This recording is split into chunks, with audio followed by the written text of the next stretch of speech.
আমরা মেয়েরা সবসময় আমাদের ছেলে মেয়ের কথা, আমাদের পরিবারের কথা ভেবে চিন্তায় রান্না করি। আমার ছেলে মেয়েরা যা পছন্দ করে সেগুলোই বেশি রান্না করি। নিজেদের পছন্দ কখনো আর রান্না করা হয় না। তো আজ আমার পছন্দই রান্না করব। আমি যেটা রান্না করব আমার এইভাবে রান্না করা খাবারটা যে এত পছন্দ, এত ভালো লাগে আর কি বলবো।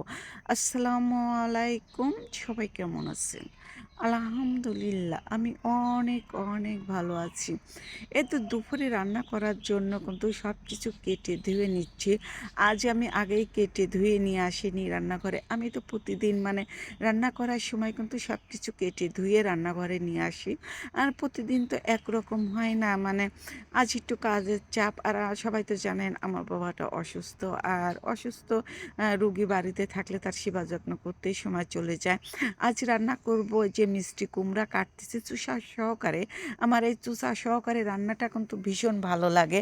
আর আমি যখন মিষ্টি কুমড়া ওঠে, আমি এই যে জালি যেটা মিষ্টি কুমড়া, কচি মিষ্টি কুমড়া কিনে আনলে আমি চুষা সহকারে রান্না করি।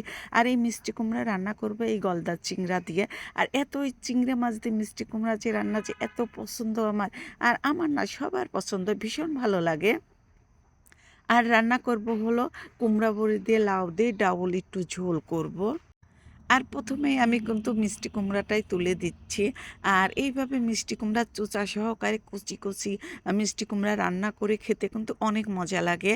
আর এই যে আমি ময় মশলা কষিয়ে কিন্তু আমি যে চিংড়া মাছগুলো দিয়ে দিছি। আর দেখেন তো আমার ভোলা মন, কয়েকটা চিংড়া মাছ খোসা সহ রেখে দিচ্ছি, আর কয়েকটা খোসা এড়িয়ে ফেলছি। ওই কয়টা এড়াবো আর খেয়াল নেই। এখন রান্না করার সময় দেখি যে খোসা এড়াইনি কয়েকটা। তারপর কি করব, অমনিতে দিয়ে দিছি। আর এই যে আমার মিষ্টি কুমড়াও কিন্তু কষানো হয়ে গেছে। আর তার মধ্যে পানি দিই, একটু পানিটা বলক উঠে গেলে আমি কিন্তু এই যে একটু জিরার গুঁড়া দিয়ে দিচ্ছি। আর বিশ্বাস করবেন না যে এই রান্নাটা যে এত সুন্দর হয়েছিল, এত মজা হয়েছিল, আপনারা দেখে তো বুঝতেই পাচ্ছেন। তারপরে যে আমি লাউ রান্না করব, লাউ ঝোল করব, তার জন্য এই যে কুমড়া বড়িগুলো দিয়ে দিচ্ছি, তেলে ভেজে নিচ্ছি। আর এই যে আমি একবারেই তেলে দিচ্ছি, তেলে দিয়ে যে পাঁচফোড়ন দিয়ে একটু শুকনো মরিচ দিয়ে একটু লাল লাল করে ভেজে, পেঁয়াজ মরিচ লাল লাল করে ভেজে এই যে ময় মশলা কষিয়ে নিচ্ছি। নিয়ে এই যে আমি লাউটা দিয়ে দিচ্ছি। এখন লাউটা ভালোভাবে কষিয়ে নিয়ে এখন এই যে একটু ডাউল দেব। আর এইভাবে রান্না করলে না, কুমড়া বড়ি দিয়ে ডাউল দিয়ে লাউ রান্না করলে কিন্তু ভীষণ মজা লাগে খেতে।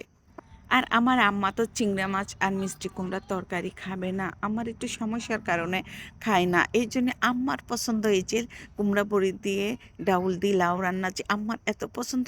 শুধু আম্মার না, আমাদেরও সবার পছন্দ। সকালবেলা বাসি তরকারি দিয়ে রুটি খেতে যে এত মজা লাগে। এই তো আমার রান্নাটা হয়ে গেছে, একটু জিরার গুঁড়া দিয়ে এখন এই যে নামিয়ে নিচ্ছি।